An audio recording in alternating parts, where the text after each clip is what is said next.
Phase Hero episode number 95 starts right now. BD here, joined today by Jenna Anderson. Hey, everybody.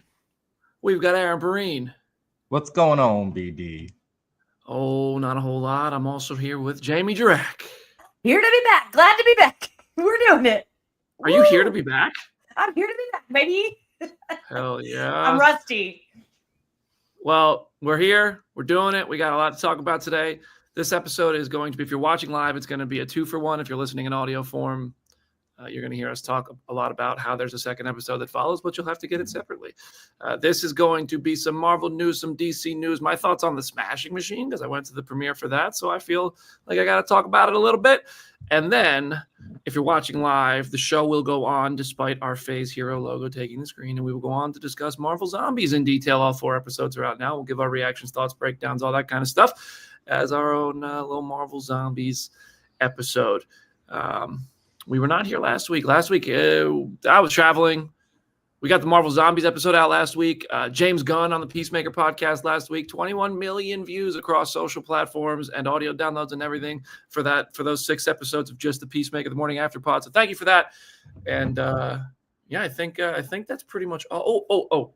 There is a couple things I want to loosely announce at the end of this episode for New York Comic-Con. So just stay tuned and go to phasehero.com for more information later this week for that. Let's get started. Are you guys feeling good? How are we doing? Yeah, Excited. Let's go. There we go. All right, let's start with some Marvel news. Avengers Doomsday. It has wrapped production for now. Joe Russo shared an image. A lot of theories about an image. Very excited to hear your theories, Brandon, because the image maybe spells out something that you have been advocating for on this show for a while. Okay, I am just learning this theory right now for the first time. Okay. I am going to be completely honest. I have been drowning in work trying to plan for New York Comic-Con and plan for this and do these interviews. And I saw this image, and I saw that it's Joe Russo sitting in a chair, as directors do. And I was like, well, I don't know what that is. So I didn't really spend too much time on it. But now I'm seeing that people are saying A. I see it already. A. Mm-hmm. Where's the V? You could argue like the edge of the A up until the light that's kind of directly above it, and then the X on the wall. So AVX. These are a bunch of X's. So a lot of AVX theories spawning from this Russo brothers image, making Avengers Doomsday an Avengers vs. X-Men story. Well, that's so weird. I saw it read out "I'm gay" behind Joe Russo, so that's so like. Is that him in character reprising the role, or is that him the director? That's what I took from this. I'm obviously announcing the return of his favorite, everyone's favorite character. He's the anchor being. It could be that. It could be that. It could be Avengers vs. X-Men. If it's Avengers vs. X-Men, which I think this movie largely is, I'll always wonder why they didn't just call it that. I just think that sells so many tickets. I think because you needed to hype up Doom. And I also think when they announced that it was called Doomsday, we did not necessarily know that this many X-Men would be coming back. I think that was revealed so far into the game that, I don't know, like we've already changed this movie's title so many times. Like I can understand it, but I feel like spiritually it will be very AVX. I agree that would be a better title and just for marketing purposes. And I also think like, it's a stretch. Like I see the AVX we're talking about, but I think that's like, all right, I don't know, you guys. That's they were really leaning into hoping it kind of works, you know. I sat in a thread on Threads with the Black Girl Nerds fandom, like zooming in on this, and everyone's like, "What? I don't see it. I totally get it, but someone else explained." And then someone drew it, and I was like, "Oh, look at that." But yeah, I'm kind of with you guys too. In an age where you need to name your restaurant food to go, AVX sells some more tickets, you know. Yeah. I will clown for the possibility that they could properly save the title of AVX for when we actually have the X-Men in the MCU. But that's just me. That's true. If you do Avengers vs. X-Men now, if you do Avengers vs. X-Men now, and then you make an X-Men movie after, I feel like the weight of an X-Men title kind of deflates a bit. So maybe that's part of it. That's a fair point. It's a fair point. Well, if you have a theory about this comment section, Eric says they can save AVX for later. Endgame photo similarity. I agree. I think there was a very similar Endgame photo of somebody sitting in a chair, and I don't think it really panned out to mean very much. But I'm enjoying the teases. The Avengers Doomsday hype train, I'd say it's not at full speed, but it is. It's slowly starting to leave the station. Tom Holland, this kid got hurt, fell down, bumped his head on the set of Spider-Man: Brand New Day. Says he's, quote, feeling better and on the mend and expects to start filming again soon. So I guess that's the whole update there. I want to know if they have him falling down on video. Release the footage. Like when Tom Cruise like twisted his ankle or whatever on Mission Impossible. Like it would be wild if that take then made it into the movie. But I don't know. It's crazy to hear something like this. But obviously these things happen all the time. But like in a movie this big and with like the literal Spider-Man, like this is kind of uncharted territory. But I'm glad he's okay. I'm glad that it was something minor. Yeah, what are they making that man do? Because of like stunt doubles and stuff, I feel like they just had a really like extra low ceiling that he walked into or something. Like I don't know. Hannah Basso referencing Tom Cruise. Tom Cruise did fully break his ankle in a take, jumping from one rooftop to another rooftop. Yeah, and it made it into the movie. Yeah, yeah. It's great. His foot is like sideways. Yeah. And then he kept running across the building when he got there, and they used that in every piece of marketing, though. Like they were like, let's make sure. So who knows? Maybe I think seeing Tom Holland hit his head is not quite as entertaining as watching Tom Cruise do an insane stunt and break his ankle and like continue. I don't think you continue the scene after a concussion. Usually you just lay there and wake up later. But we'll see. Also, there's comfort in knowing Tom Cruise, like that's how he wants to die. Like the man wants to die making a movie. I think we all know that. Yeah. Like but I think Tom Holland wants to get married and live a life, you know, like, so we don't want him to get hurt, but Cruise is just a psychopath. And I say that in the best way. Like that, I say psychopath with the most love I could ever use with that word. I also think ankle and concussion are two completely different things. Like you can't even like read lines if you have a concussion. As someone who watches way too many NFL games and like has seen how they evolve their concussion protocol, like you need to get people out of there as quickly as humanly possible and not make them overextend their brain, which he would naturally have to do being the lead of the movie. You can cut off an ankle. You can't cut off a head, you know. What's going on? Where are you getting medical advice from? Where is this coming from? You can live without an ankle. So I'm saying. I just want them to, if they do use in the marketing, that some goofy poster is going to edit it to the drum fill in the air tonight. And yeah, sure, let's go. Hannah said, did you guys see Sony pulled out of NYCC entirely? Is that due to Brand New Day? Maybe. I don't know if that has anything to do with Spider-Man Brand New Day. I don't know. I heard of a couple of the titles they were bringing, and Spider-Man Brand New Day wasn't one that I heard about. Now, that doesn't mean that Spider-Man Brand New Day wasn't going. I don't know. I didn't have the full rundown of their panel. I just had some information about it, and it was cool. There were some pretty big names going too. But Sony is all officially out of New York Comic Con. As much as Phase Hero is out of having a studio at New York Comic Con, that was just way too much work, and it was not easy to accomplish. And full transparency, I think I've talked about how I was planning on having a studio out there. Hell no, not doing that. Studio at New York Comic Con, way too difficult to put together. We got 2 comments here I want to shout out. Tough Luck, thanks for the $1.99. I'm only seeing Doomsday for Ryan Reynolds' Deadpool. Well, you might be alone in that camp, but he definitely adds to my excitement, but that's not my only reason. Well, what character are you guys most excited for in Doomsday? James Marsden. Cyclops. Kelsey Grammer. Come on. Yeah. Man. See, and now we talk about the chairs so darn much that I'm like now spacing on what the chairs are. But probably Pedro. Mr. Fantastic, huh? Yeah. I want to see what's going on. There's some other weird leaks that make me even more interested in what exactly is going on. You got C Black with a $5. Thank you. C Black says, thoughts on only having 3 MCU movies until 2028. I think this is partially in reference to the fact that the Simpsons movie sequel got announced this week, and it took a release date that was previously being held by Marvel, and people are like, oh man, we can't get Doctor Strange 3 or Shang-Chi 2 in that time. I don't think we were going to begin with. Those would be difficult, like massive movies to suddenly rush into production. We would have heard about something by now if either of those movies were going to come out in between Doomsday and Secret Wars. So I don't think that was going to happen to begin with, but yeah, it definitely sounds like we only have 3. I mean, Shang-Chi's director is literally making an Avengers movie right now. Like, literally, at this, whatever. Like, okay. Go, Jay. I'm someone who, I would love 100 things a year because that's just what my brain can handle it. But I think having 3 in that time is probably good for the general population and probably good for their box office numbers, maybe. I get the idea of it. Let them wait for it. Let them get excited for it. They're trying new things. It's been a rough kind of year for them.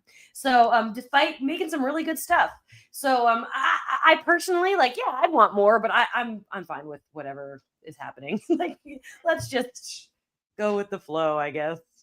It ain't just gonna be Marvel next year and in 27. It ain't gonna be just them. Some other companies gonna make some really good movies that are just gonna get squozed out by the just stupid field. It's if you go and Google all of the logos, this is what we do now. Is Brandon be looking at logos going, logos, eating good. I don't want any parts. If I was releasing a movie, I wouldn't want to rush anything into that fall next year or fall 27 slot. So we can get bullied by Mandalorian and Grogu or Toy Story 5. No, thank you. Well, I'm cool. Or whenever, Matt Reeves decides to bless us with whatever Batman comes out. No. 2 years from today. 2 years supposedly. from today? Really? Yeah. Supposedly. Ooh. Yeah. Let's go buy a cake. That just blew Brandon's mind. I don't even know what day it is. So. That's fair. I barely do too. I was logging on for this and I was gaslighting myself into thinking it wasn't even Wednesday. So I get it. So the 3 Marvel movies are Spider-Man Brand New Day, Avengers Doomsday, and Avengers Secret Wars. And that's it until 2028. That's all we know of. And that's all the dates. Yeah.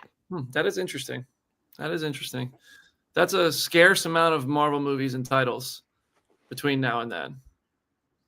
It feels weird not getting a movie between the Avengers. Wasn't that Captain Marvel was between Infinity War and Endgame, and that made $1 billion. So again, different time, different lifetime, basically. But it is weird to think about.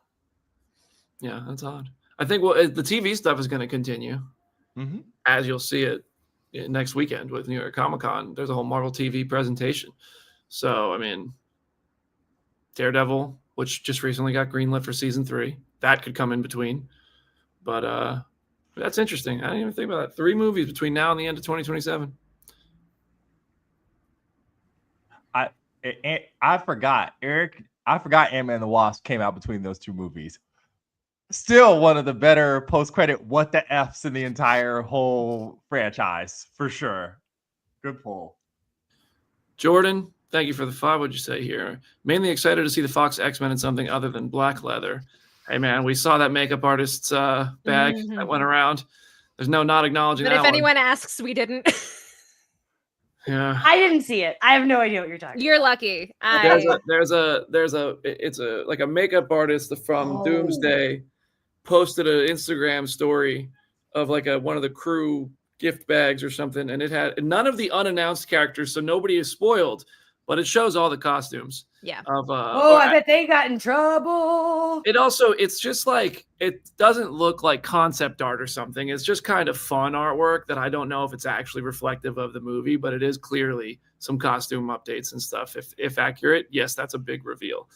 It looks like NBA Jam pixel art of all the characters, which I was delighted by. I was like, put this on a shirt. I will buy the shirt. Brad, tell them to put it on a shirt so I can buy it. Paul Bettany talked about Vision Quest. I believe this was at LA Comic-Con. Might have been just a comic book movie, and they wrote about it. He said it's about intergenerational trauma, fathers and sons, denial of pain, denial of your own truth, coming to terms with who and what you are. I'm just curious if Vision is going to have any more banger lines in this one, because in Age of Ultron and WandaVision, Paul Bettany got the rights to deliver some of the best dialogue in the MCU, and I'm curious what wisdom Vision is about to drop on us when he meets his maker again, because James Spader and Ultron are back in that one, is the report. So I feel like getting the 2 of them in a room again, there's going to be some soliloquies. Like, there's going to be some very eloquent stuff that is said.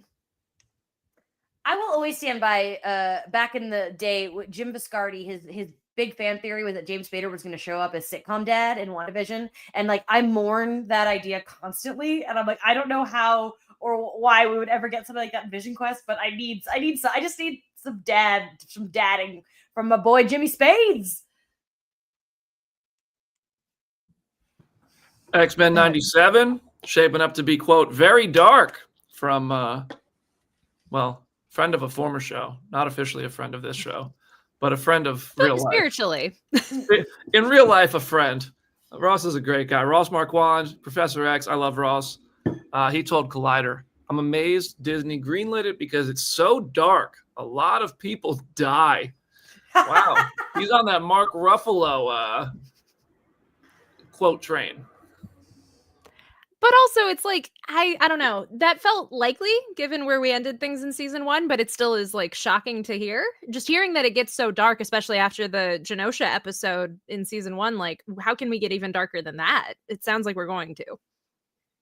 I could also see, knowing like the original series and how many times they would go to like an alternate reality and stuff. Like, it could very much be everyone dies, but not no one that we really care about.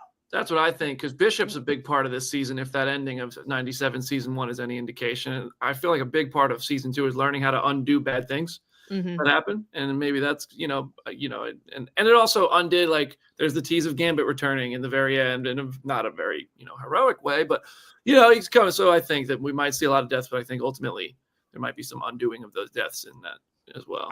I wanted to say this to Jenna, because remember how we were joking around at the end of X-Men 97, how cool it would be to get to see them do all of the X-Men continuity in this style.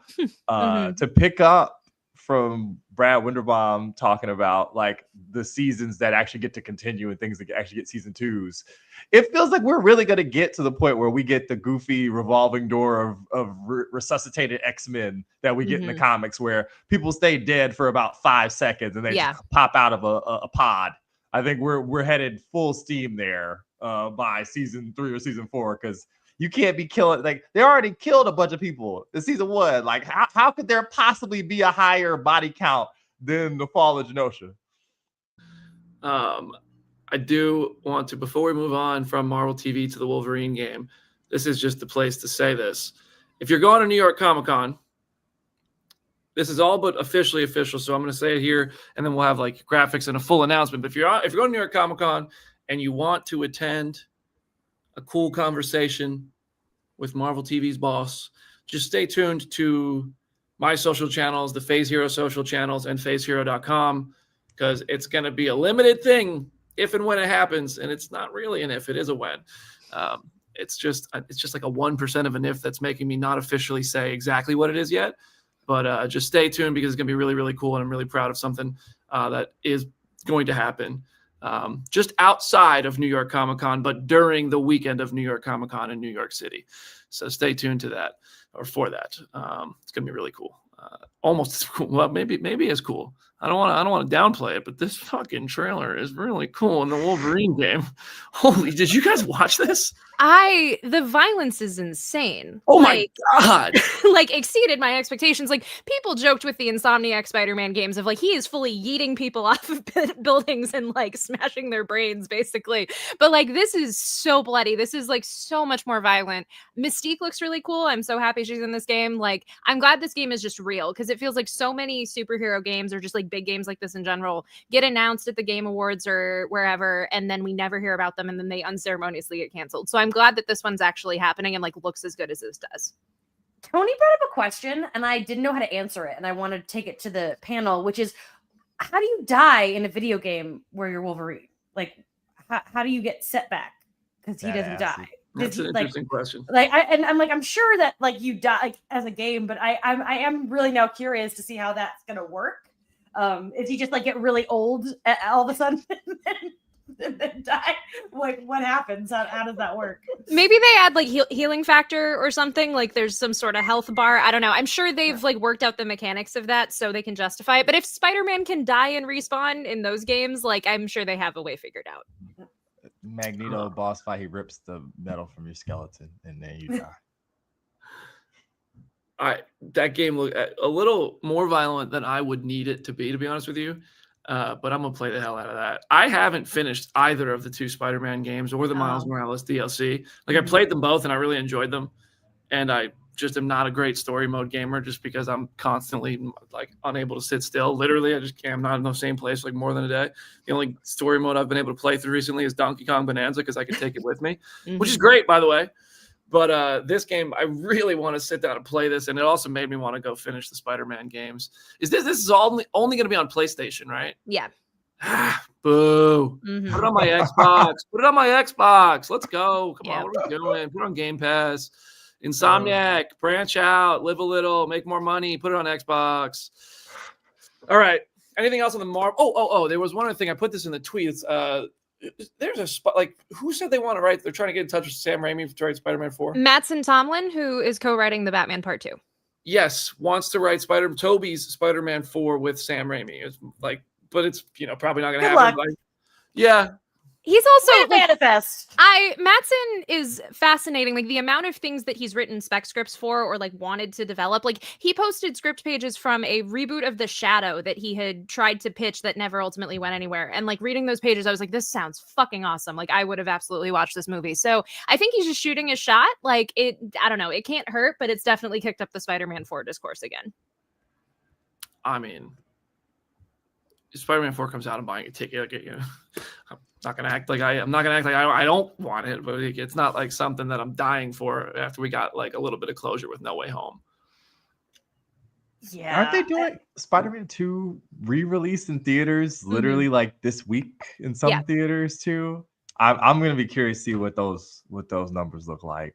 But it's a special cut, right? Like it's 2.1, so it's like the deleted scene, like J. Jonah Jameson wearing the Spider-Man costume and like a couple other deleted scenes. Like that's really the extent of it. That's so 2000. Like I have the X-Men 1.5 DVD. Like that's such a 2000 thing. 2.1. I love it. As someone who wore out my VHS of Lion King 1.5, like I get it. A banger movie, if I do say so myself. Yeah. All right, our last one here. Our last question here. Thank you, C Black, for the 2. Does Toby and Andrew appear in Doomsday? I feel like we've had versions of this conversation before. I don't think they're in Doomsday, and if they are, it's a very small role. But I think Toby specifically is in Secret Wars for sure. I think you need to have that Toby, RDJ, Hugh Jackman moment, because I think those are like 3 of the biggest pillars in comic book movies of like this sort of golden era of comic book movies and what built them. in terms of actors on screen, and those are the three I really want to see the most. So I think you need Toby in Secret Wars if you're going to maximize what it seems they want to do with Secret Wars. But I don't know. I don't think they're in Doomsday.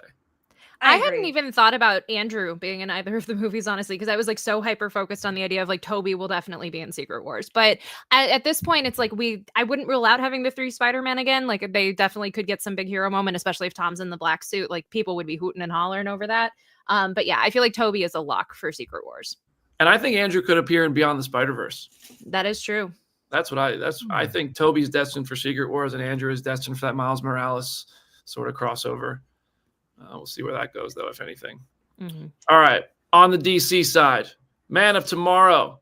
James Gunn dropped the script, like a picture of the script cover, yes. Yeah. And it's got a non-human brain in there. And this was one of my questions I wanted to ask James in our nearly hour-long conversation. But I had it written down, and I just didn't ask it because I wanted to, out of respect, stay on topic to Peacemaker because that's why he was giving us the time to talk. But I think he's talked a little bit about this, and there's lots of theories. So I think this is the part where I shut up and Jenna starts yapping. Yeah. So obviously people see the brain and the just very anatomically correct version of it. And they're like, okay, that must be Brainiac. And I would not rule that out. I have been convinced that Brainiac is involved in this movie in some way, but I'm also going to throw out another theory that I'm like 10-15% confident in, but I think it would be fun. There's Ultra Humanite, who is the first Superman villain ever. Like canonically, he was his first recurring villain, and his entire gimmick is he is a mad scientist who puts his brain into other people's bodies, just to kind of like prolong his life and kind of like get different superpowers and stuff. He puts his brain in like an old Hollywood actress. He puts it in a monkey. Like it's so many different options. And there is a reference to him in Peacemaker season 2. He's one of the newspaper headlines of like the top trio taking him down. So I wouldn't rule that out. I think it would be extremely funny if it's Clark and Lex having to join forces to fight like a monkey with a mad scientist brain in it. But I'm also like, Brainiac does feel very likely. Jenna has the deepest DC cuts I've ever seen. Thank you. It's just a wealth of knowledge that I don't hear about anywhere else. I think it's Brainiac because I don't know anything about the deeper cuts like that. If I'm honest, like nothing, but not to the depth that Jenna has. I mean, like, it's just me trying to throw it out there and have some fun, like, on the off chance that it's not Brainiac. I also, like, I've wanted it to be Brainiac specifically for, like, the AI of it all, because I feel like James could tell a really beautiful and really, like, very relevant story about Brainiac being an AI and all of that. So, but I'm just throwing it out because we're in the phase where we can just guess about this movie. And I just want to say, if it's not Brainiac, don't forget, if you want some good Brainiac content, go watch Harley Quinn season 5, now streaming on HBO Max. I've got a merch thing we have to do. I can't say it into the microphone right now because we don't want to give it away on stream. But I think after that, we have a talk about a specific merch item for both Jenna corner and me and you our goofy theory corner. This is unhinged. I thought for 100% it was gonna be Brainiac, and then Jenna just shook my worldview. Right? I don't know. I'm gonna look outside. The sky gonna be orange. Are you trying to sell tinfoil hats with brains painted on them? Trying to sell tinfoil hat. I will talk about it off mic, I guess. Yep. Oh boy. Another update out of DC Comic Con, though. Actors were talking out there. They were, yeah. So Matthew Lillard, who has a like lengthy career, is going to be in the next season of Daredevil Born Again, but is also in the Scooby-Doo movies that James was involved with, wants to join the DCU. During his panel at LA Comic-Con, he said, if you run into James Gunn, tell him I'm available. I keep waiting for that invitation. I don't know if it's lost in the mail. James then responded on Threads when someone asked him of like, do you hope that we will get to see him in the DCU? And he said, yes, he hopes so. So I think it's definitely possible. My hope would be something related to Plastic Man, because way before this job, way before James was even involved in superhero stuff, he and Matthew Lillard wanted to make a Plastic Man movie. So I think that would be really fun. I'd like to thank Joe Deckelmeyer from Screen Rant for just feeding us this weekend, because that's where this came from, was that panel. And I mean, that would be so wild. Him as Plastic Man would be crazy. It'd be so good. They're buddies. He loves working with his buddies. Like, I think Matthew Lillard is one of the greatest actors working, and I think that like because he does a lot of goofy stuff, people forget that he is such a good actor. Like go watch SLC Punk. Go like even like his little arc in Twin Peaks: The Return. Like I think that like Matthew Lillard, if was in the right project, could win an Oscar. But he just likes being goofy. Like, and I love that. Like he still voices Shaggy. Like he's voiced Shaggy for the last 20 plus years in animated stuff. And like good for him. He's just a nerd who likes to have fun. But like I really want to push him into a serious direction because I think he is just so talented. And I would love to see him in any franchise or anything. Just anything. Put him in everything. I think it's just a matter of time till him and James Gunn are on stage at Comic-Con together, old friends. So I wonder who he's playing in Daredevil. Mm-hmm. I was going to say, to your point about like wanting him in a more serious role, I would imagine that he's probably going to be serious in Daredevil. I don't think he's going to be extremely kooky there. Good point. Yeah, I would bet that's the case too. But Daredevil did have Muse and make Muse sort of a very quick character despite being heavily marketed. So also wonder like when you see some of these actors get cast in major superhero projects in any franchise, Marvel, DC, or otherwise, sometimes you're like, oh, that's an amazing actor, gonna have a huge role, and that character's gonna have a huge role, whatever. And then they not that Muse was played by like a Matthew Lillard level known notoriety actor. Just I always am kind of like, all right, do I temper it? But I do think he'll be serious in Daredevil. Not a very jokey show, except in one episode of Born Again season 1. Peacemaker, what do we got here? Peacemaker. I was gonna say let's like have Jamie and Aaron's reactions to episode 7 because a lot of the other quotes that I have in here from James are spoilers for episode 7 or 6. I mean 6. Yeah. Jamie, you want to go first? Sure, I loved it. It was such a relief. I'm so glad that we finally got this theory out in the open because like Tony doesn't live on the same internet as us, and he wasn't clocking it. And so like I'm just like I couldn't talk about it in my own house.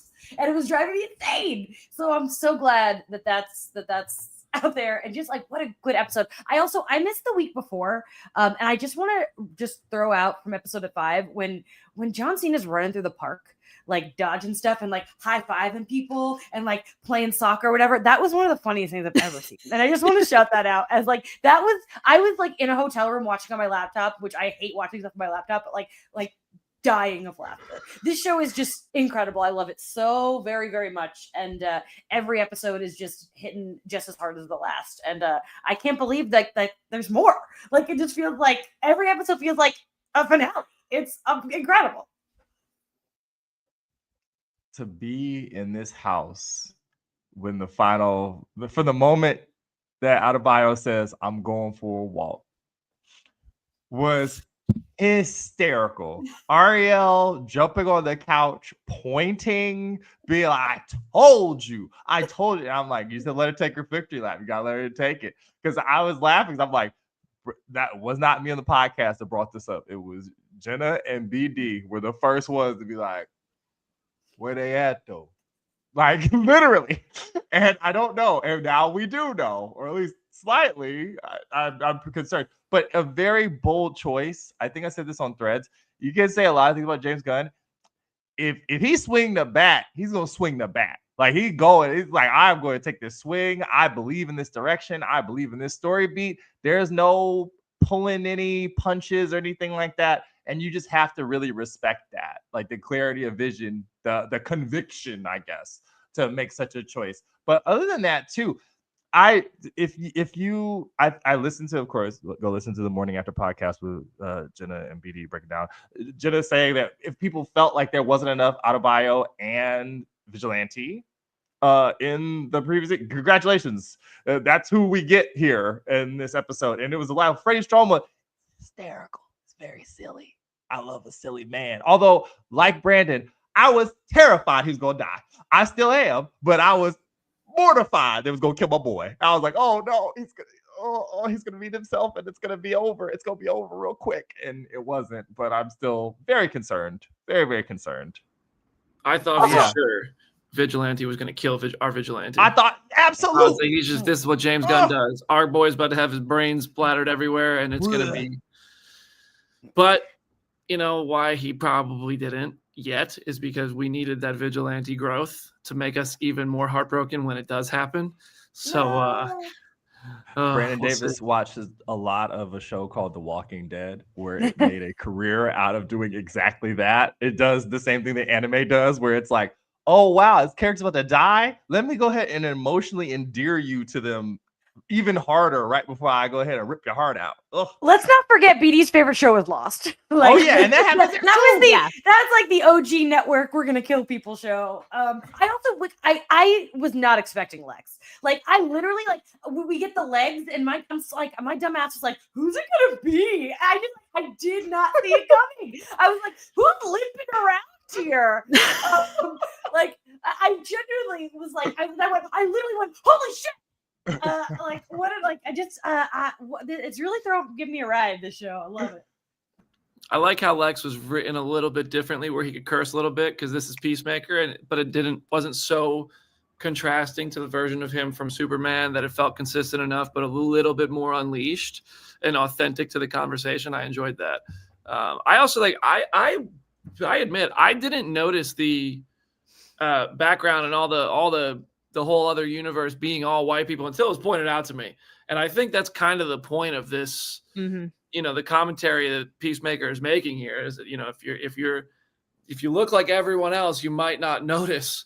And that's kind of something like a privilege that you might have. Whereas anyone else who walks into a room like that might be like, hold on a second, I'm the only person who looks like me here. Do I want to be in this room? Am I comfortable, type of thing? And Chris Smith didn't notice. And I was like, and then once it was pointed out to me, I couldn't unnotice it. But it did have to get pointed out to me when I watched the first 5. Because that's not the type of Easter egg I'm looking for. I'm looking for what's the name of that coffee shop? What's the headline on the newspaper? What's the third headline? Let me zoom in real quick. I'm not zooming in on the background going, oh, wait, hold on a second. But people didn't have to zoom in to notice. I will also say it, like we were blessed with the screeners of like we were able to binge them. Like I watched the first 5 in one sitting basically. And so I did not clock that on my first watch because I was just like so overstimulated taking notes, trying to just figure out everything, like you said, catching Easter eggs and stuff. And then as soon as I rewatched 3 for the second time, I was like, something's up here. Like this is definitely intentional. I wonder if it's going to build to that or if it's just like this is a small town in upstate Washington and this is just who happens to be out on their lunch break. But yeah, like you have to be able to week to week like actively pay attention for that to really hit. I don't know, man. The second episode, after he rolled down the street or whatever and the girl pulled her top down, me and Arya looked at each other and I'm like, think what I'm thinking. Man, the memes on this show though, the memes on this show are like my threads is all Peacemaker memes. I watched my favorite one I think was when Adebayo said, I'm going out for a walk, and it was Matthew McConaughey and Interstellar behind the bookcase going, no, don't go, don't go. Oh, my God. The memes on this show, it's just my whole feed is memes. I also get a lot of Instagram reels now of, like, something terrible happening, and then the song starts playing, and then it's Peacemaker, which has been removed from Fortnite. That opening dance has been removed from Fortnite. I hope it gets put back in. It's so funny to me the amount of people who keep like tagging James on threads and being like, can you publicly address this so they can immediately put it back? It's like there is so much behind the scenes work that has to go into something like this. Like I also like I can understand it from the logic of you can put an emote into Fortnite with one intention and it can end up having a completely different intention. So even if that was not the intent, and obviously it's not because we still have 2 more episodes to go and we can see the context of Earth X, that still wouldn't have stopped like teenage incels from kind of co-opting the emote. So I think it was the right decision, but it was still kind of a wild thing to see. I had to write about this for the Daily Dot. So like, cause I don't know about Fortnite. So I didn't know what an emote was until 3 days ago. But what was crazy to me, it's so funny that like a lot of people are bringing up is that like, there are people featured in that game who have actually in real life, like given Nazi salutes and like actually like talked about like being like white supremacists in a way. And it's like, but they're still in the game. But it is also funny that like no one told Epic Games that that's what the dance meant. I think that's kind of hilarious. Like you probably should have let them know, I think maybe. But it's also, it's just dancing. I don't even know that's what the dance meant. Like I don't know if we know that that's what they meant. I definitely clocked it when the Earth 2 crew starts dancing in the scene, but like I didn't necessarily put as much stock into it when Earth 1 Chris is doing it. But again, it's like it's all just context. Like you have to be actively thinking about it in that context for you to interpret the dance that way. But yeah, to Jamie's point, I love blowing up a Cybertruck in that game every available opportunity because it's wild that those are still in the game. Someone click that, please. Around it, but Jenna said, "Nope, I'm gonna say it, and I respect you for it, Jenna. I love you." James Gunn really didn't tell them anything. He got better. He like Fort Knox, boy. You ain't telling Fortnite anything. They just put it in the game like it's popular. Why would we be concerned? That's what makes me think is that actually what that's supposed to mean, because I feel like they would have said that. Like I think they would have known. I don't know. I think it's the blessing and the curse of the show being weekly is that like at this present moment in time, this is the amount of information that Epic Games has. So they had to make the decision that they did, but probably by the end of the season, they won't feel that specific way. But again, that still isn't going to stop incels from being weird. So I think they did make the right call. And I think just for like some people pay, like, you pay for that, right? So some people feel uncomfortable if they paid money for that. So like, I think it's probably right that they refunded and everything, but the whole thing is very funny. Go get you a K-pop Demon Hunter skin today. Y'all be all right. Ooh. Speaking of K-pop Demon Hunters, the reason I have to keep this conversation moving is because I'm going to talk to EJ in a very not that long amount of time. So anything else in the Peacemaker episode 6 front we want to touch on before getting the rest of the DC stuff real quick? Nope. All right. So just to kind of like talk about some of the interviews that James did, and again, go listen to Brandon's interview with James. It is delightful. Like you absolutely crushed that. So I dare say your cameo also crushed it. It was wild checking the views today and being like that many people watched him give me shit. Just delightful. So much fun. So James told Deadline that a lot of characters from Peacemaker will continue into a show that isn't Peacemaker season 3. He said, quote, "It's not exactly Peacemaker 3. I'm not ruling it out. You'll see in episode 8 and maybe you'll find out a little bit more." So that's interesting. I know we still have Waller being worked on. People have thought that Waller might become a Checkmate show. Like there's other options we might not even remotely be aware of. Like it's just interesting that there's already plans for these characters. Yeah. I have a theory, but I think I might know too much. I think I might know. It's not about the ending of Peacemaker or anything, but I don't want to say anything, but I have a theory. Okay. About what the follow-up might be. And I think it might get set up in Peacemaker. I don't know. If it doesn't get set up in Peacemaker, like in the next 2 episodes, I'll say it. But if it does, and I heard something that turned out to be true, then I just don't want to say it. Okay. Because I don't want to take credit for it like I came up for. Like I'd be full of shit. Like I've heard different things. But I think I have an idea of what might be next. Interesting. He claims Superman is not in these final episodes. I think that's bullshit. Thank you. I think these motherfuckers are lying. Because the specific quote he told Variety is David Cornswet was very upset that Nicholas Hoult got to be on the show and he didn't. It just didn't work. Lex is in the show for a very specific reason. We'll talk about it with this quote and then the third quote that I have relating Hold to on a second. Okay. I'm going to tell you something. There is a James Gunn school of bullshitting, I think. And Jennifer Holland was the first attendee. Because no one has ever lied to you as well as she lied to you. That was astonishing. I felt like she sat there and was like, this man will mansplain the theory to me and he's going to take the bait. Watch. And it was so well done and I was guilty of it. So, and I'm just kind of playing with how strongly I'm emotional about this. I thought it was actually really funny. And Jen did such a good job and she was such a wonderful interview. I asked her about the Earth X theory. And if you watch the clip, she goes, no, what is this? Earth X something from the comics that I don't know about?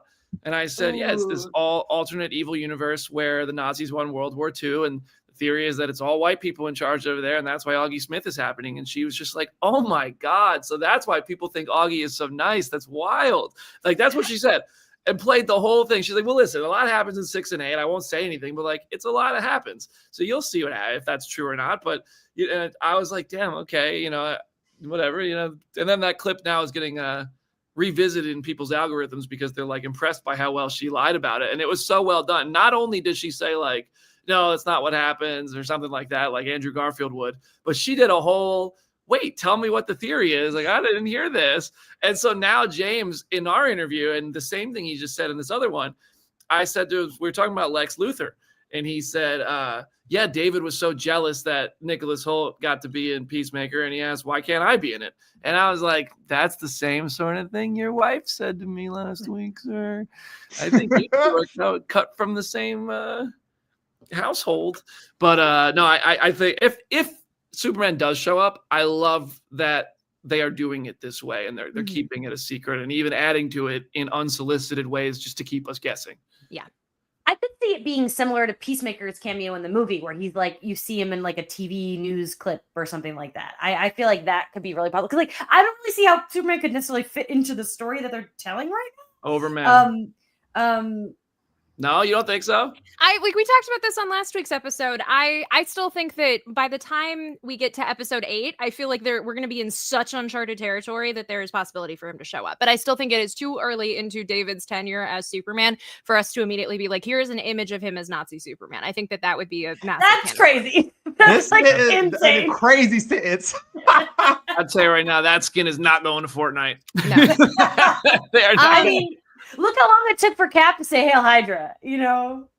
Yeah. No, I get that's a really good point. You did say that. And so okay.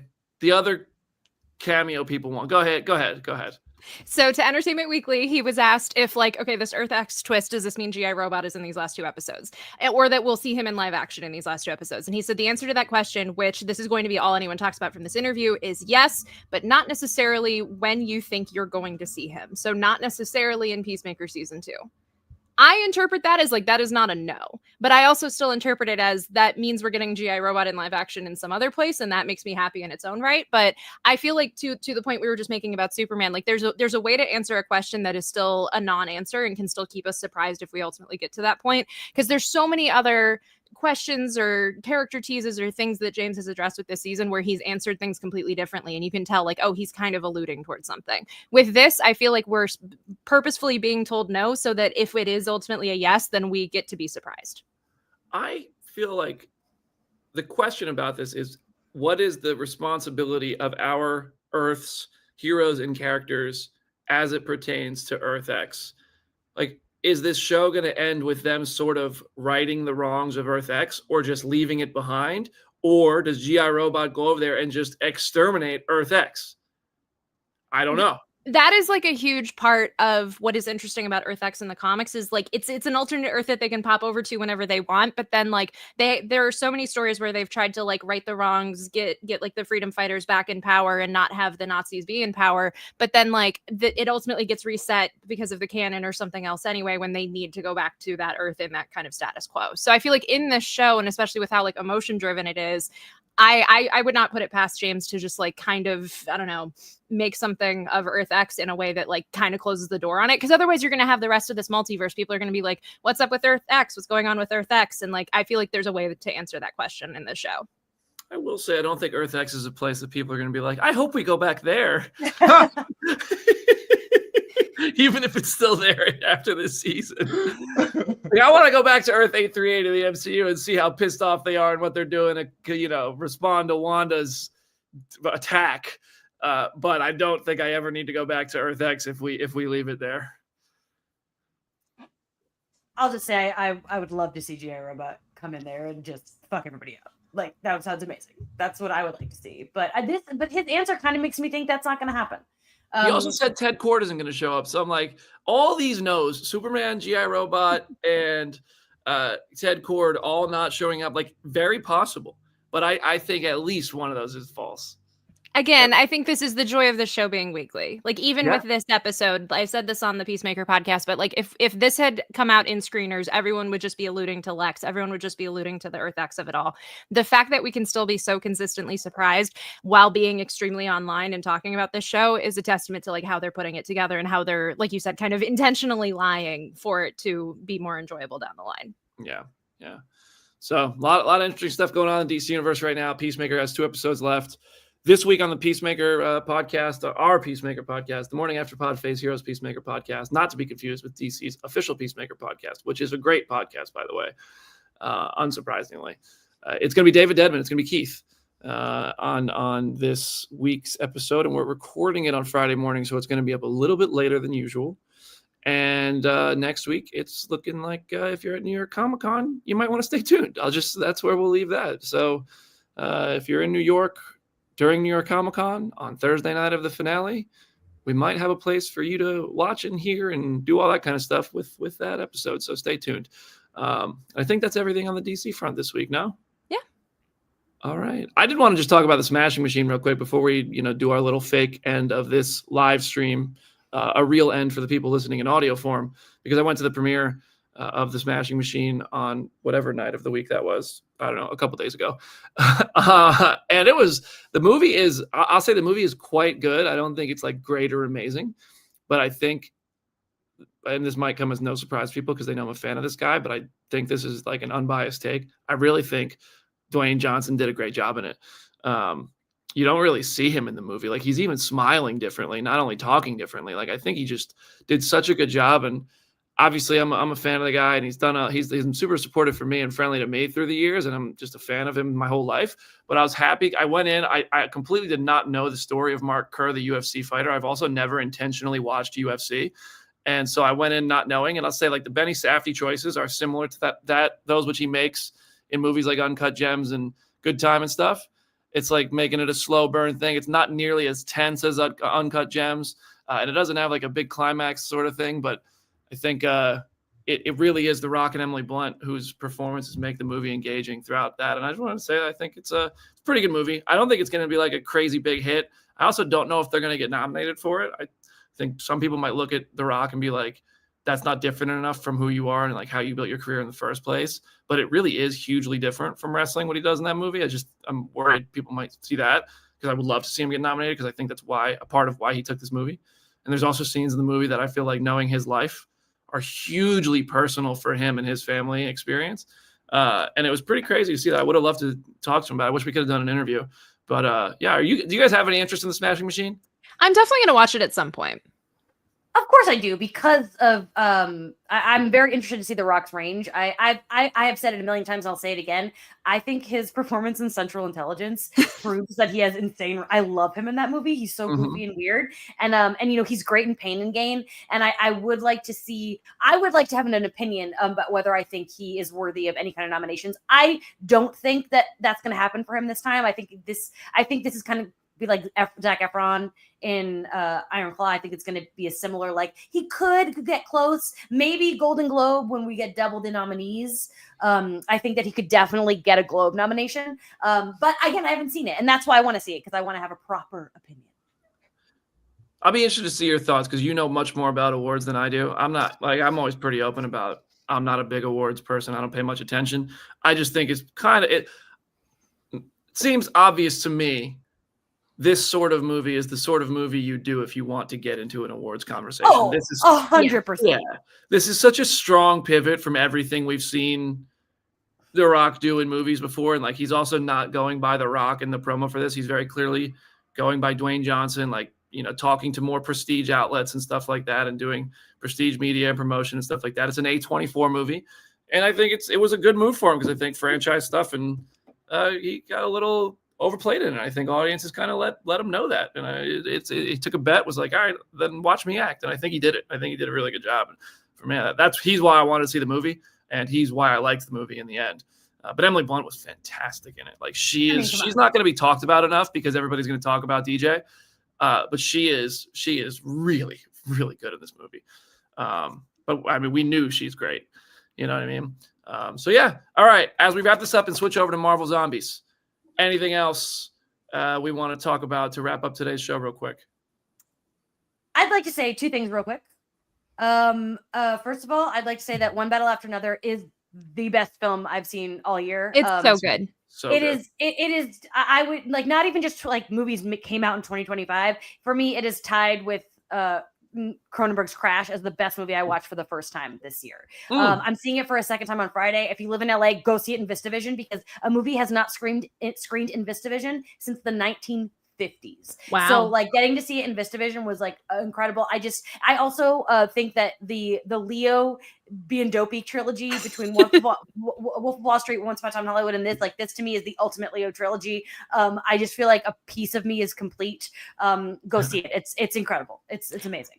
We went last night and our like local suburban Tuesday night IMAX showing was almost full. And I was like, this is insane and like huge for this movie. I feel like the word of mouth has been incredible. I loved the movie. I cannot stop laughing at Sean Penn's walk, like especially towards the end of the movie. Like someone said it is Vince McMahon-esque, and that is definitely true.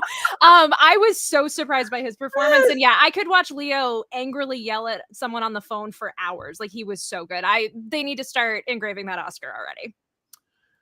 Oh, that's funny. That is Vince McMahon-esque is funny. Sean Penn disappears in this movie. Yeah. Like that character he plays is insane. I do want to say though, when it comes to award season, Best Supporting is Sean Penn is going to be, I think, the front runner for this. But if it were up to me, I'd pick Benicio del Toro. Same. I loved him in this movie so much. I do think it's when it comes to awards, they're going to put their eggs in the Sean Penn basket because he was great. But I left that movie being like Benicio del Toro is probably my favorite part of this entire movie. Benicio del Toro is always great. Yeah, I'm a big fan of his. He just has a presence and an aura and an energy on screen that he is just fantastic. That's somebody I've never met that I really like too. I want to get a beer with that guy. I feel like me too. So cool. Oh my god. Let's get him on the pod just to drink with us. We're not going to interview him. It has to be Modelo based on this movie. It has to be Modelo. Yeah, one battle after another. You guys said it. It's a great movie. That car scene. That's all I'll say. Oh my god. That car scene. I saw it in 70mm IMAX. Good. It was honestly a little dizzying how immersive it was. Like it's really, really well done. Yeah, great movie. So a couple great movies on the way that are not, big franchise movies that you should still go check out if you like good cinema. They're not going to have those crazy action-packed, there's some big action moments in One Battle for sure. Yeah. But obviously it's a bit different from what we usually talk about on Phase Hero. But yeah, I highly recommend watching those. And I haven't seen it in VistaVision. 70mm IMAX was gorgeous though. So yeah, all right. Jenna, any last words for today's weekly episode? The live stream will stay up, everybody, so don't go anywhere if you want to talk Marvel Zombies. But if you're listening in podcast form, we're saying our farewells, and then you can go download our Marvel Zombies episode separately. Jenna, what you got? It's at Hey It's Jenna Lynn on social media. As always, go read some comics and go subscribe to my YouTube channel, which is at Go Read Some Comics. I know I accidentally said Peacemaker episode 7 earlier in this episode because my brain is already so hyper focused on the fact that we're getting episode 7 tomorrow. I can't wait to make my video about that and post that. And thank you guys for listening to the Peacemaker podcast. And one very specific plug, friend of a former show, Nate Moore, is on this season of Survivor that just started last week. It is such a joy. I swear I texted you guys about this when it was first announced, but so the season just started last week. There's only one episode. The second one airs tonight. It is so delightful seeing him on that show, seeing how he tries to navigate telling people what his real job is. It is, I'm so excited to root for him for however long he's in the season because it's just very weird to have him on that show. Wow. Yeah, a Black Panther producer. Mm-hmm.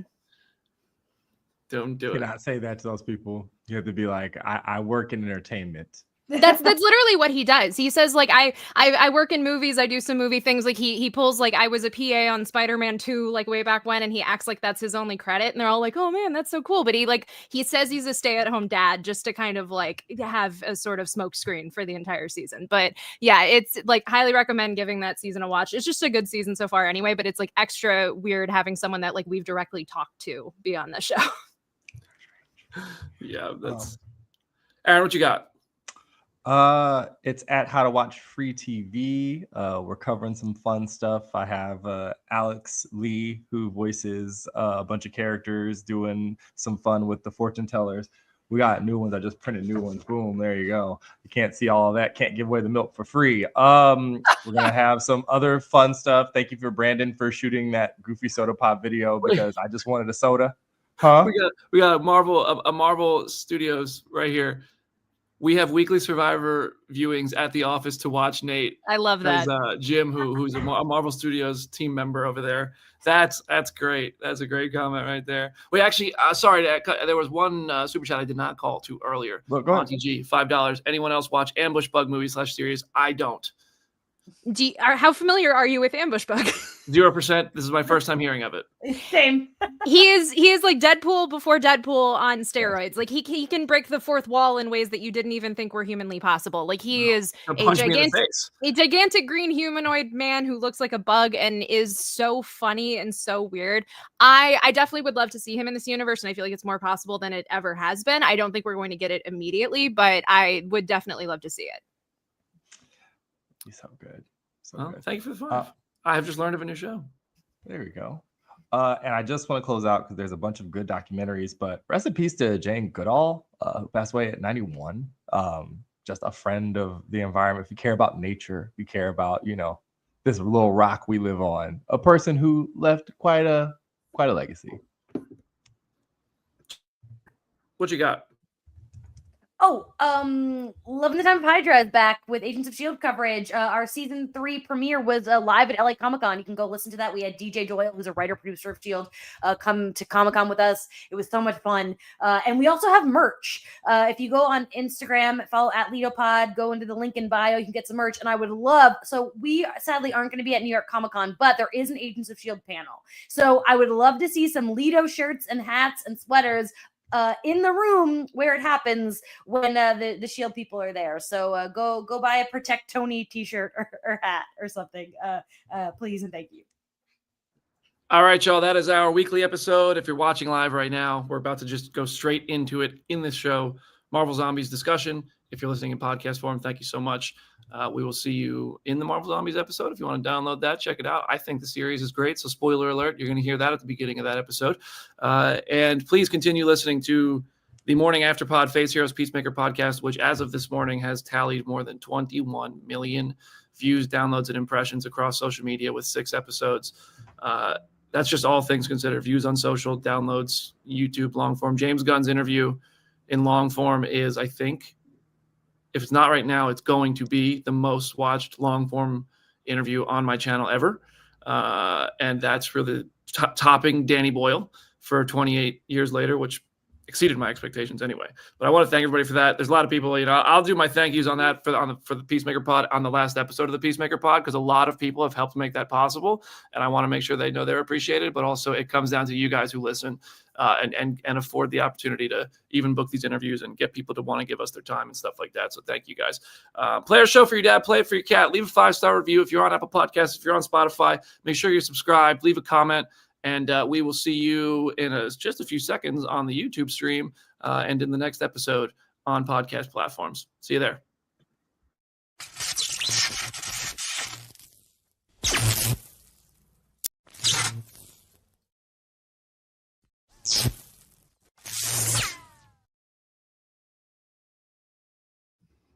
Phase Hero, episode number 96 starts right now. This is the Marvel Zombies discussion and review and breakdown of all things zombified. And y'all know I'm a zombie fan, so I'm going to like this one. Beatty here, joined today for the Marvel Zombies discussion by Jenna Anderson. Hey, everybody. We got Aaron Perrine. What's going on, BD? And we got Jamie Durack. Zombie Jamie, hold on a second. We got an outbreak out there up just north of Hollywood. All right, y'all. So this is our Marvel Zombies full spoilers. I think I have to put a banner up. Yes. For this one, for the YouTube stream. Marvel Zombies spoilers. Maybe you hear me typing it. Spoilers and review. Let's put it all up there. Boom, boom, boom. All right. Marvel Zombie spoilers and review. I have only watched it once so far. Mm-hmm. Not because I didn't love it, but only because I genuinely have not had time to watch these episodes again. I won't ramble on about why. I just have a lot going on right now that I'm very excited about. But I loved this show. I watched it at the premiere, which might give me a little bit of that added excitement. So I'm curious. I haven't even really had a chance to hear what any of you three think, despite the show already being out for a week. So let's go around. Jenna, what'd you think of Marvel Zombies? I really liked it. I think I might not be as high on it as everyone else is on this panel, because I feel like some of the dialogue scenes started to kind of drive me crazy. I don't know if it was just like the pacing or the editing or just the quips or whatever, but I was kind of like, all right, I want to get to the cool action, like as we got further and further into the show. But I think the set pieces are so creative, and like the big hero moments, like the use of the gore definitely exceeded my expectations. It is some of the best animated action that I think we've had outside of like the Nightcrawler and Wolverine stuff in X-Men 97 and the Scott scene at the beginning of X-Men 97. Like, I think the fight sequences were just so cool, and it's nice to see everyone back again, even though I wish we were in a world where this came out after we already had an Avengers movie with this entire cast of people, but it's still nice to see them all here. Aaron, what'd you think? This is probably, it's weird. This is a weird year. This is the second of the Marvel Studios projects that I probably had like near like the middle to bottom of my rankings that is going to probably be up near the top of ye old rankings at the end of the year, because I really enjoyed this thing. is not my corner of the world. I don't go over here. It's like at the end of the Lion King where they're like, or the Lion King was like, you do not go past where the sunlight touches. It's not what I do. So to have it be so enjoyable and have it be so entertaining is a real shock. Really, honestly, truly. Like after episode 2, me and Ariel looked at each other like, oh my God, like, this is really, really freaking good. And I'm probably on the inverse of most of the rest of the panel where I do like the talking parts because I don't do a bunch of gore and stuff. But the end of the year yearbook vibes between our Avengers that have never met in real life, but obviously recorded all of this across from each other is sorely needed. I laugh because I'm like, people probably after seeing it would think you're just going to go up for it because it has all the phase 4 and 5 characters in it. And you know what? You're right. You know what? You're absolutely freaking correct. It's nice to see Miss Marvel. It's nice to see an alternate version of Moon Knight. It's nice to see Shang-Chi and Hawkeye and freaking Riri Williams all being together. I've been living on scraps from that freaking cruise ship for a year and a half. And they served me at least a small slice of quiche, and I'm gonna eat it. So I was really impressed. Not the quiche. The Small quiche, slice a of quiche. tiny sliver. Like it's not even like a full meal. It's like egg based. It's like it's got protein in there, but like not a lot. Yeah. Jamie, what'd you think? I thought it ripped. Like I was genuinely like not that hyped for it. I was like, yeah, it'll be fun. And I like rank all my first time watches of spooky season, and currently it is my second favorite thing I've watched out of 19 things. Like I just thought it was. I love the like the big bold moves they made. Like I love the ending. I love that it had a dark like upsetting ending a lot. I really, really respected that. I love the characters that we got to see. I do agree with Jenna that it is kind of frustrating that it's like, oh wow, we have these people together for the first time. We should have seen that already. Same with like, oh, we get Blade, but it's still not Mahershala. Like that's a bummer. And I was hung up on some of the voices. Like I was like, I wish that was Rachel Weisz. But then it was like, I was like, oh, but that's Emery Abraham being Khonshu. Like I had so many ups and downs of who came back and who didn't. But I just thought it was cool. And like obviously Queen of the Dead Wanda is incredible and awesome. I love when she's scary. I will always back villain Wanda because I just think it's a fun. That's what I love about Wanda. Sometimes she's the hero and sometimes she's the villain, and it's interesting. And I loved that whole aspect of it. I love that Kamala was the lead of this. Everything about it. I was just having such a good time. And it like because it's only 4 episodes that released at once, it just feels like a movie. Like it's just like a cool little like side quest movie that I had such a good time watching. I was really surprised at how much I liked it. Like it ended and I went, okay. I will watch it. Like I suspected like I'll watch this once and never again, but after watching it, I'm like, oh, I will 100% watch that again, which I think is pretty cool. And I just want to say, I don't know what it was, but animated Jimmy Woo was hot. Like genuinely, I was like, Ron Krasinski? yes. Like I think Randall Park is a very handsome man, but I don't think Jimmy Woo is hot. Like I think Randall Park is like really hot and like always be my maybe, but Jimmy Woo is such like a little nerd that he like doesn't do it for me. But animated Jimmy Woo can get it. That was my main takeaway from the show was how hot I thought animated Jimmy Woo was. I mean, Jamie, if there's a Hot Toys figure of Jimmy Woo, I might have to maybe keep it away from you. I don't know. If he's in that outfit, I think I need it. Goodness gracious. I'm kind of with Jamie on this, and maybe for slightly different reasons, but I love this show. I really, really it exceeded my expectations. Not that my expectations were low. I just was like, oh, this will probably be cool. I like a lot of What If, and I think a lot of What If wasn't great. And I think the zombies episode of What If is one of the better episodes. And following that up, I was curious how they were going to do it. And I really, really like how they did it. I think they did it as the best job they could building off that episode and making it, tie into this story, given real life circumstances. And I think that this was sort of wish fulfillment for Marvel fans in something that Aaron said, where we got to see team ups of these multiverse saga characters finally that I just constantly complain we've been deprived of. It honestly, in a sense, made me feel like, wow, this is how good the multiverse saga could have been. Even though I like a lot of the multiverse saga, I will never not admit it could have been so much better if it was cohesive and more planned out. And this show kind of showed that to us in having so many great characters that have been introduced interact. And on the other side of the wish fulfillment was the fact that you just got hero versus hero. It was just that one side of each fight could talk and the other side was a corpse that couldn't speak but had their powers. So you basically got the action scenes of hero versus hero that we would never get really in the MCU in live action, because the good guys just wouldn't fight the good guys if they were all alive and still being good guys. I thought the end kind of lost me a little bit. I thought the finale kind of played out like an end game with a little bit less of a meaning. It was a big battlefield sequence that didn't get me go. I still don't even know who that sorcerer was. Which one? The one at the end. Who was that? The one with the sword. Am I Oh, stupid? no.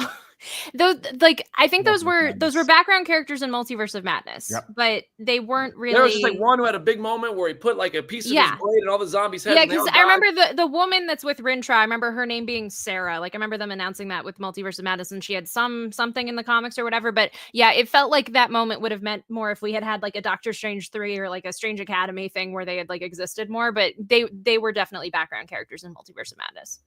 Yeah. So there was a couple things where I was like, I'm not exactly sure what's happening. What is this Infinity Hulk thing?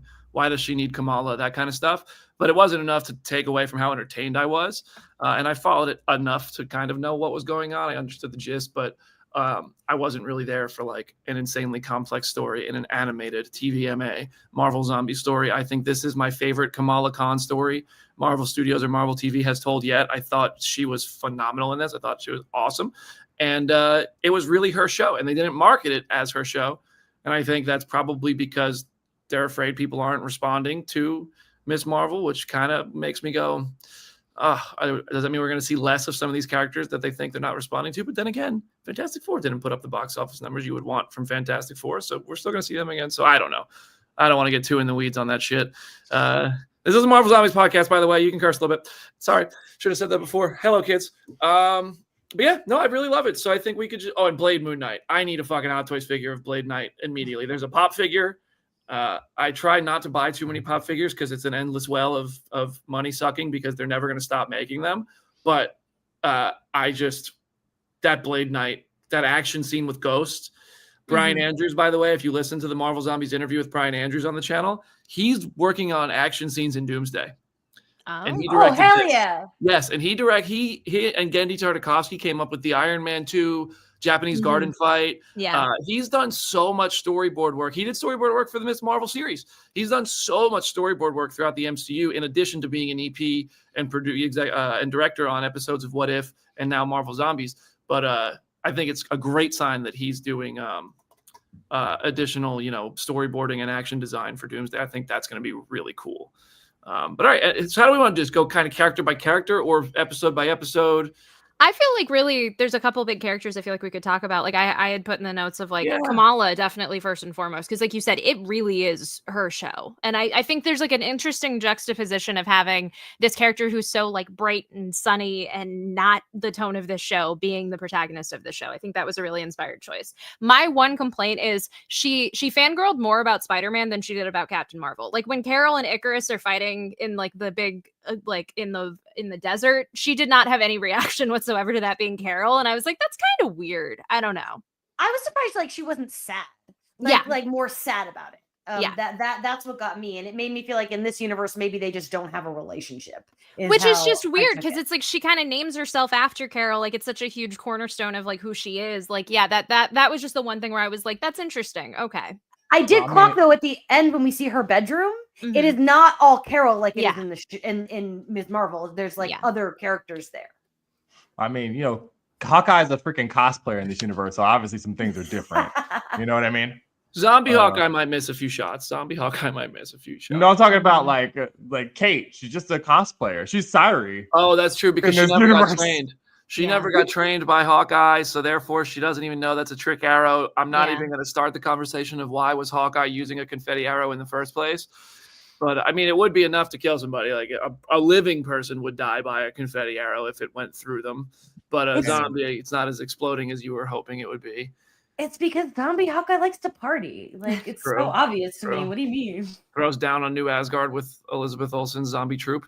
I feel like Jamie would be like, "Oh, all it is one bite, and I get to live here with Elizabeth Olsen, Scarlet Witch forever." I had that thought so many times. I was like, I would just give in. Like, first of all, in any zombie kind of universe, I'm like, I'd be too exhausted and I would just lay down and die. Oh, I would crush it. I'd survive the shit out of a zombie apocalypse.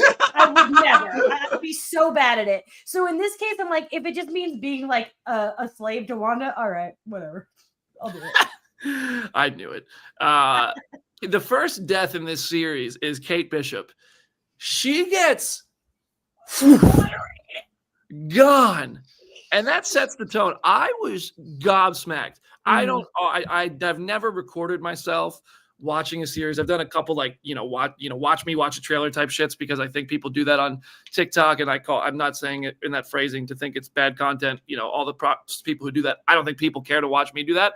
When I watched Kate Bishop get eviscerated, I had a physical reaction to that, and I was like, damn, I actually wish I had that on video because I had such a genuine pop, and that set the tone. She was gone.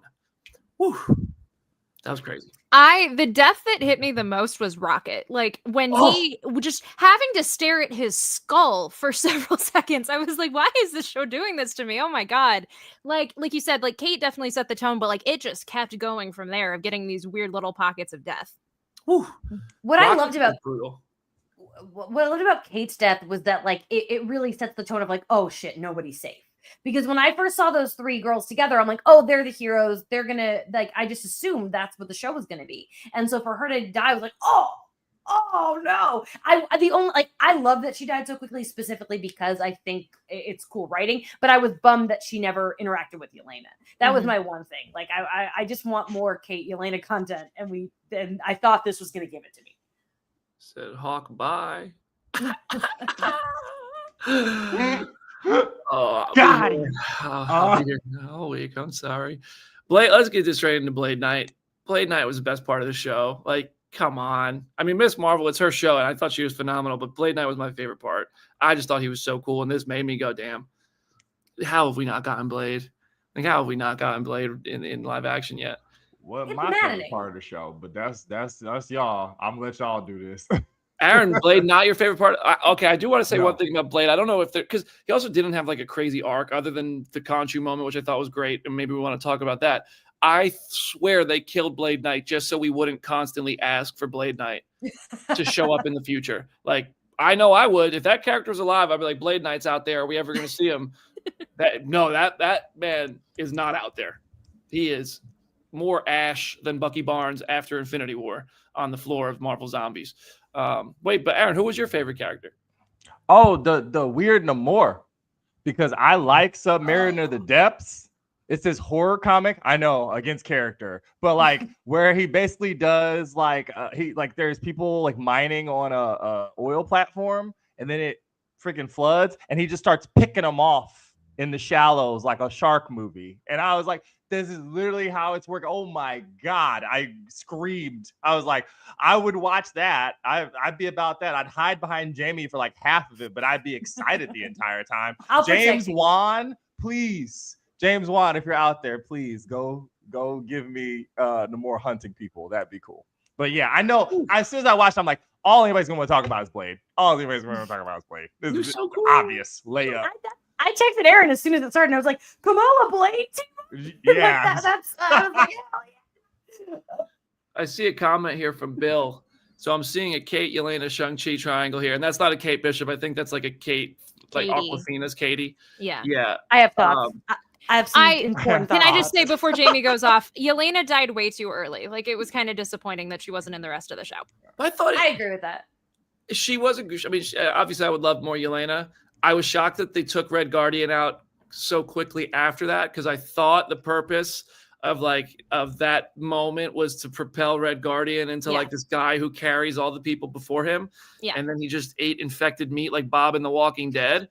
And that was it. But that moment I thought that moment was so surprisingly well done in terms of emotional delivery for I didn't expect to feel that in this show, if I'm honest. I agree with that. Like, that was definitely the most emotional I got watching the show. I just wish that it hadn't happened so early. Like, I would have loved like another episode of her like with the team and then doing it if Alexi was just going to die anyway.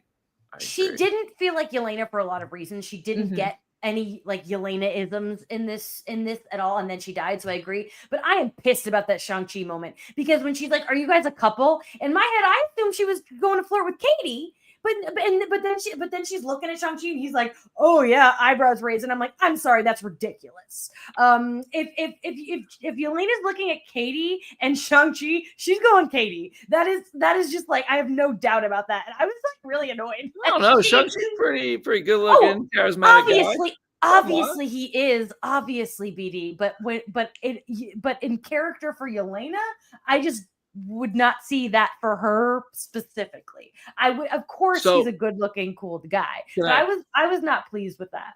So because of this comment eliciting this, I have insights on that. That was actually Simu Liu's idea. Oh, that's worse to me, actually. I actually hate it more now. I like him, but like, you don't know what you're talking about, bro. He read the script and said, "I think Yelena's flirting with Sean. Maybe we like acknowledge it." And Brian decided to acknowledge it and make it a story beat at the table. She has a tell. Whenever she puts hot sauce on something, there's weird chemistry, and she did it here too. She did it just like in freaking Hawkeye, which is funny to me. I was like, "Oh look, I noticed that." Leo was right there. Like, yep. I'm sorry. So then, of course, we have to talk about Wanda. This is the next note Jenna has here, and that's a great next spot to go. Wanda is introduced in episode 3, which I found surprising that it took so long to get to her. That we had 2 full episodes without her, basically. I think, other than maybe like the Kamala Khan visions, which might have been in episode 2, if I'm remembering correctly. I thought the reveal of her was really good, and this was an extension of an ability we saw exemplified in WandaVision. I thought this was pretty cool. I liked it. What do you guys think of Wanda's role here? Just straight up villain, though. I liked it. I do agree. I wish it had almost been like seeded a little bit further, because especially if you're someone who hadn't rewatched the Marvel Zombies episode of What If, or just like was not really familiar with it, you kind of are like having to learn as you go, like what her role really is. But I think the payoff of like when she walks in New Asgard, like totally worked. But yeah, I wish like her whole thing was built up even more, but it was still great to see her play a villain. Also, Lizzie Olsen's quote about like, "Please don't ask me about the show. I recorded it so long ago. I do not remember anything," was very funny. I mean, Jamie, go. Like, I mean, I already said it. I loved it. Like, what do you like? I want more. I wish that like I had a room on my body for a giant zombie Wanda. Like, it's just so cool. We can figure that out. We can totally figure that out. I get 2 Marvel animation tattoo, like three. When I have a giant What If tattoo now, and I'm kind of mid on What If, and like, you know.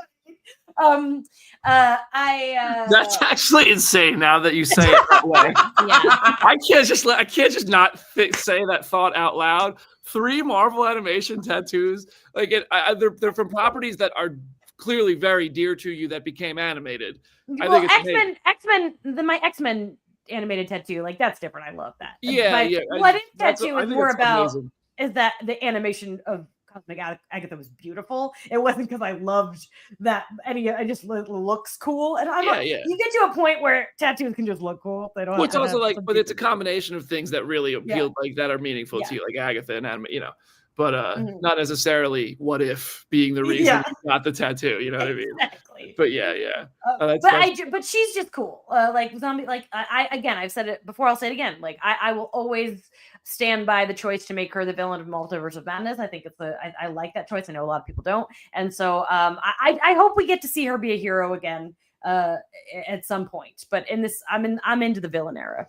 One day, Mom will come home. One day, Mother will return to us, and for a short moment, the sun shone on our backs, Jamie. For one short 2 episodes of Marvel Zombies, we will get our day. Just went full Loki right before Thanos killed him. The sun will shine on us again.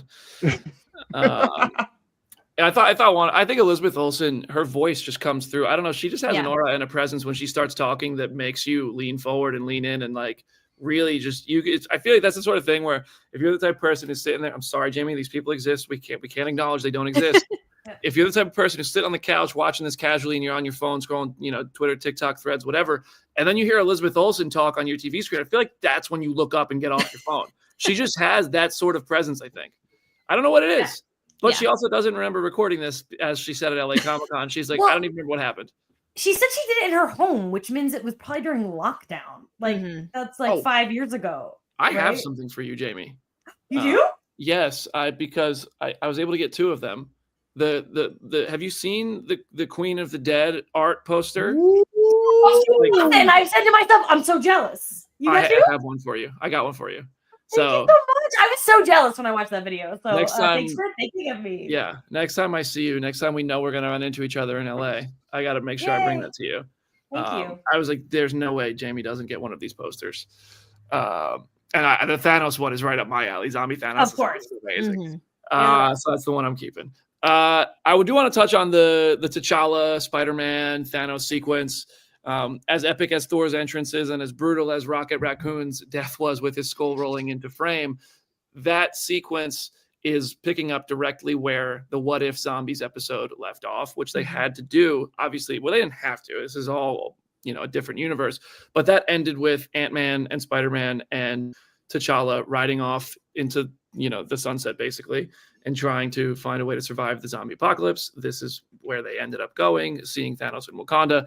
And you don't have Chadwick Boseman anymore, which just sucks. There's no other way to put that. And it's like, how do you handle that? And I thought they handled it really as well as they could have. I think that the Spider-Man narration and giving him a sequence where he takes down Thanos with one leg, with a 5 or 5.5 stoned Thanos with one leg was pretty badass for T'Challa. And then Spider-Man saying, I heard him say Wakanda forever as if he knew it was the last time he'd say it before saving the universe, was a really touching, I think, thing to do for this series.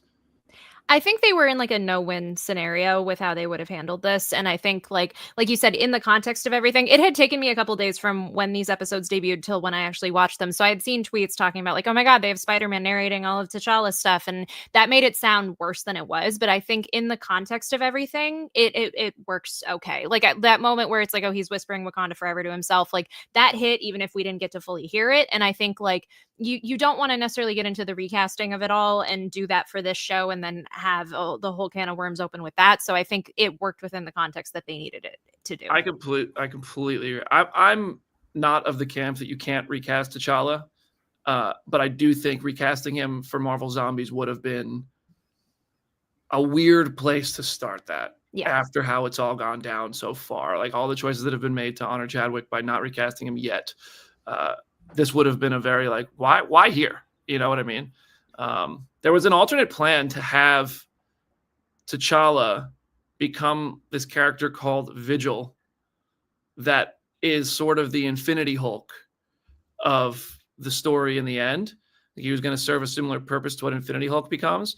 And Ryan Coogler was the one that was like, I don't know if we should do that. I don't know if that works. And they just decided we're not going to do that. So they ended up going the Infinity Hulk route. And I don't know. I see like Stamina MC in the comments says, didn't like the handling of T'Challa one bit. Does anybody have like a gripe with it on our panel? Because I would love to hear more of that opinion, because I'm sure plenty of people have that opinion. But does anybody else sort of be not like the way they? I thought it was like you said, backed in a corner. What can you do? I think they handled it as tastefully as they could have if they were going to use the character following that cliffhanger. But I would love to hear Stamina. Go ahead in the comments. I'd love to hear what you didn't like about it. Aaron, do you have thoughts about this? I realized a long time ago I am different than a lot of people. People process this a lot differently than me. I don't like it's so hard because like everyone cares so much. You know what I mean? We do this for our jobs. You get a little dead inside, so you don't have it as the core to like being this upset. There are things in my life that I get upset about. Them not having T'Challa be Black Panther with a assumed reboot / whatever on the way is not one of them. That's not one of them. Whenever Damson Idris pulls off that freaking helmet and smirks at the audience, I'll be like, okay, great, we can move forward. Yeah, I mean, I can see how people are upset that he showed up and then like immediately died. Like they just like sucks to have to keep watching the character die. And I understand why that would be a problem for some people. I will say for me personally, I liked that he got to have this big hero moment. I think it was a smart way to do it without recasting. I will say though, recasting him for this specific show, I don't think would have been a big deal because half of them are different voices anyway. So that wouldn't have bothered me, but I also understand the choice not to do it as well. Like I think with that, like Jenna said, it's the lose-lose thing. Like I think the way they handled it was the best they could have handled it. The only I do agree with the point of like it sucks that we have to see him die even in an alternate universe context, and like that we have to keep being reminded of like what happened in the real world and how that's bled over into the character. But yeah, I feel like in this specific instance, it was nice to give him some heroic little moment as opposed to just being like, oh, he just, you know, the Poochie bit from The Simpsons of he died on the way to his home planet and he just happens to not be in the show. Like, I'm glad we had a moment where we actually addressed it on screen instead of just writing him out of the show anyway. Yeah. I never like this, and like costume discourse are the moments where I'm just like, I was born on a different planet and sent here to talk with you guys and eat Oreos, but I do not understand your ways. You must teach me about your ways. I am so confused by all of it.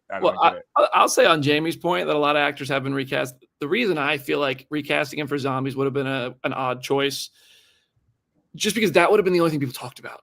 Mm-hmm. Yeah, like that would have become the headline. Yeah, which is why I'm like, you know what? I don't think we want to deal with that right here. I think it's I don't know, that's a whole different conversation. I'm not of the camp that you can't recast the T'Challa role, but I do think this instance it would have been the conversation that overtook the Marvel Zombies discourse, and that would have just made it odd and weird. And Stamina replied, by the way, to character limit and let me not yuck your yum. If y'all dig it, you dig it. It's all good. But also, I want to say, Stamina, you're one of our loyal viewers. We know you. You know, I don't think I think we're very positive here, and we're also honest if we don't like something. So our people who listen all the time, I love hearing different opinions from especially from our regular listeners and watchers, because you guys do it respectfully. Like, you know, we're not here to just be like, we love everything all the time. You're only welcome if you love it, you know, but you know, I appreciate your attitude, Stamina. You've always been a good one. I'll call in from London. I don't even know what time it is there. It's got to be getting late. Hey, Galaghost 199. Thank you so much. Managed to catch you live. Thank you. That's my bad. Oh, what's up? I also just want to say, like, in terms of like sometimes people have opinions and it's like, ugh. But when it comes to this specific topic, I think that all opinions are really valid. Like, it's such an emotional thing. It's not just like that. It's the kind of thing that, like, I don't think it's worth fighting about, because I think everyone has such strong feelings about it that, like, I would never ever argue with somebody on this one. Like, however you feel, I think is so valid and important. Yeah, I don't know. It's gotten hijacked by a lot of people who don't really actually care about it. They just want to argue with stuff. Like, that's everything, I guess. Well, I was camera. Let's talk about this will be interesting, and I feel like there's not going to be a ton of care about this one. But as somebody who enjoyed the Marvel Zombies comics, Robert Kirkman wrote those. You know, Walking Dead guy, Robert Kirkman, some of those, and this series is very, very different from the Marvel Zombies comics. If you were to adapt Marvel Kirkman's Zombies, you basically have Fantastic Four First Steps, but with different heroes, as you know, zombies fighting Galactus. And obviously, it was never going to go that route with the story, and it didn't even really go that way. Like, you know, Scarlet Witch becomes the villain, and it's very different already. But also, the lore of it was very different. And I personally think that may have been because the way it is delivered in the comics might have been too heavy.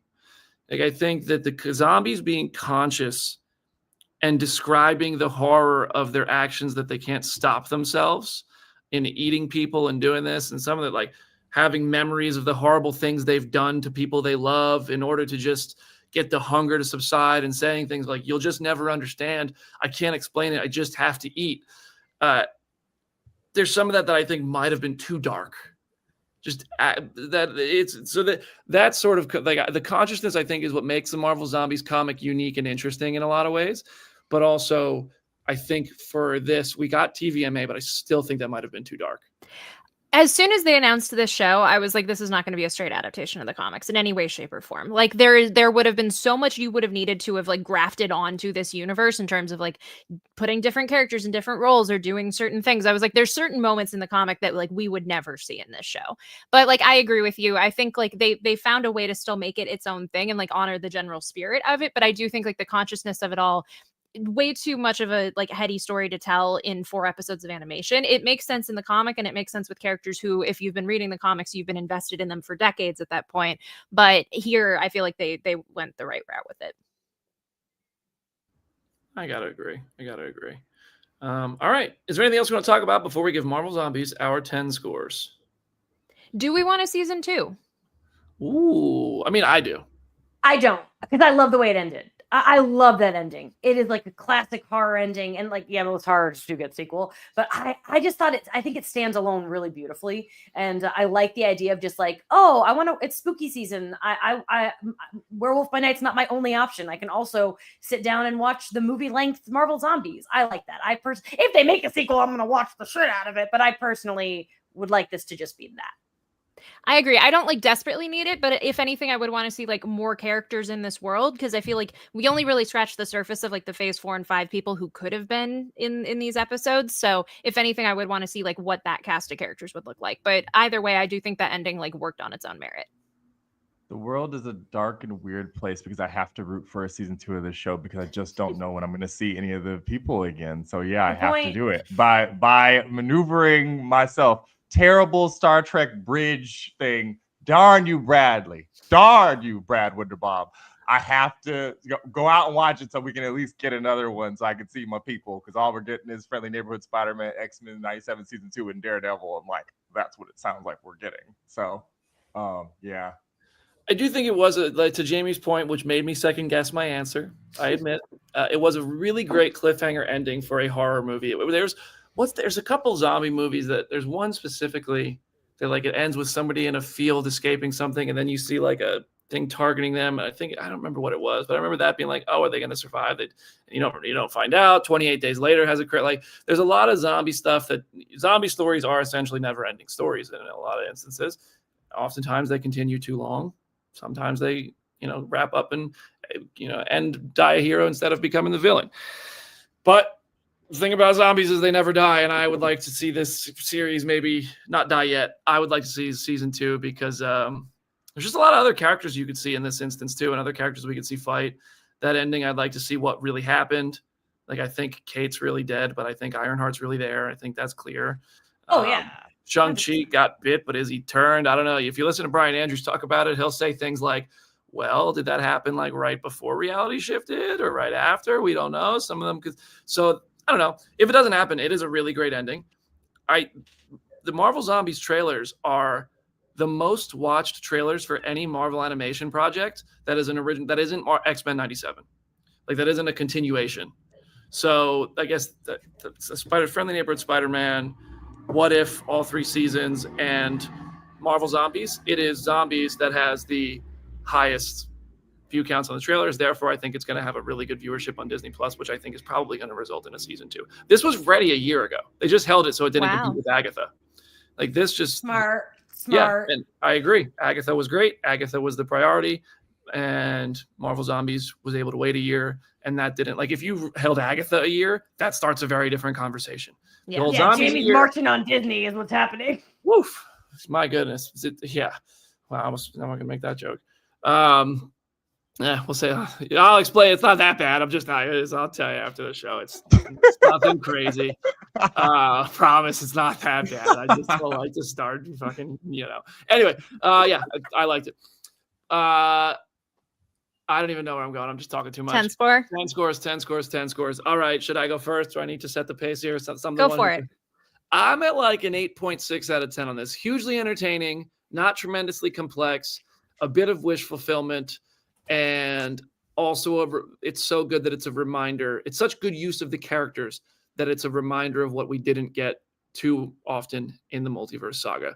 I think it's some of Marvel Animation's best work, especially entertainment value-wise, and it's rewatchable, and I will probably rewatch this again Halloween season next year. 8.6 out of 10.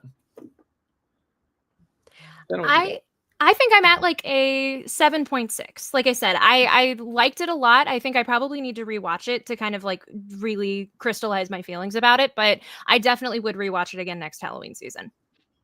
Aaron?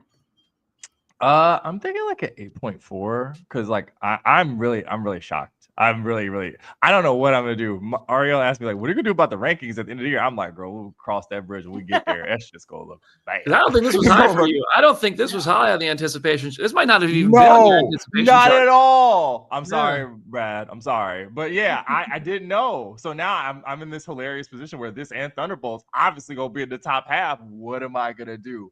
I would say also to people who might be a little skittish, you don't have that much to worry about. It is intense.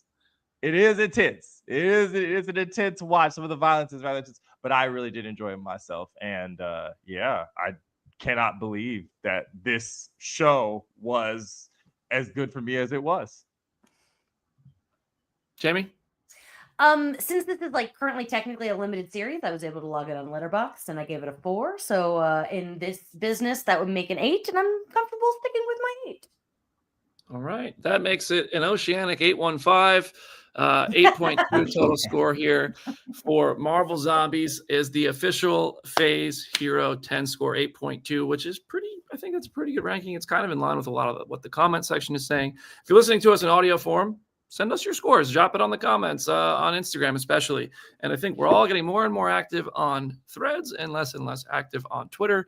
Although I will always admit I check all my notifications and see way too much more than I should on all of those. I'm on my phone too much, but you can reach us, and share your thoughts with us. We love hearing from you guys. Jenna, any last words for today's episode? Yeah, it's at Hey It's Jenna Lynn on social media. As always, go read some comics and go subscribe to my YouTube channel, which is at Go Read Some Comics. Aaron?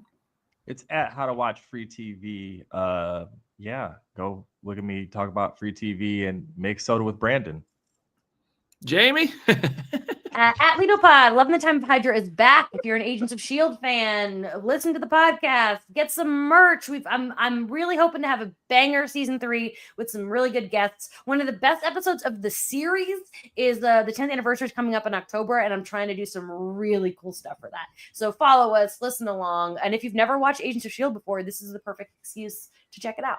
Oh, also, we were teasing my new What If tattoo, which is what this weird thing is about. So in about an hour, within the next hour, look at my Instagram, because I'm just going to say, I think it's my coolest tattoo I have. So keep an eye out for that. That lit up the group chat. That lit up the group chat. Hey, on the way out the door here, Scott Autry, thank you so much for the $19.99. Scott, you're the man. Much love, Phase Hero crew. Scott, we love you, man. Thank you so much for that. Everybody who's participated in our chats, thank you so much for hanging with us. W. Scott in the chat as we sign off here.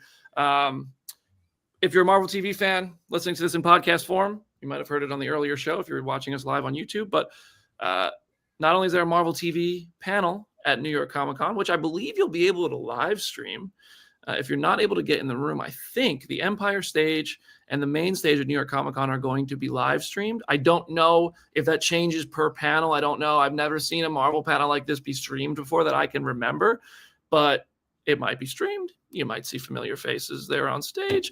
And then if you're in New York, just stay tuned if you're in New York over the weekend of New York Comic Con, because on that Sunday, there will be a fun little thing you can come to that as soon as I can fully announce it. I just don't even want to dampen the announcement by saying too much here. I already have. But phasehero.com and all the social channels will have the information about a event that's going to have a limited number of people who can come to it. That's all I'll say. So check that out. And play our show for your dad, play it for your cat. Go watch Marvel Zombies. Tell your friends to watch Marvel Zombies if you want to see more of it. And we will see you in the next one. Bye, everybody.